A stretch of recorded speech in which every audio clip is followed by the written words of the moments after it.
बिस्मिल्लाहिर्रहमानिर्रहीम। BHP media house आप देख रहे हैं और मैं आपके सामने एक बात करने लगा हूँ।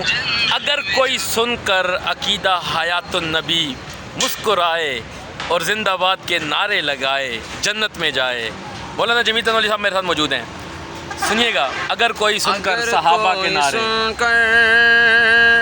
सहाबा के नग़मे हाय हाय हाय हाय ज़रा मुस्कुराए तो जन्नत में जा। अगर कोई सुनकर मुआविया का कसीदा अगर कोई मुस्कुराए जन्नत में जाए। सहाबा के नग़मे ज़रा मुस्कुराए तो जन्नत में जाए। सहाबा व आले नबी जुज़्व ईमान। हाय हाय हाय हाय। अगर कोई सुनकर अली का कसीदा मुस्कुराए जन्नत में जाए तो जन्नत में जा। देखते रहिए BHP मीडिया हाउस और मैं हूं आपका दोस्त आपका भाई तोकीर अहमद। अगर आपने चैनल सब्सक्राइब नहीं किया तो सब्सक्राइब करें, मलंग जान पर भी आएँ और चावल भी खाएं। बहुत शुक्रिया।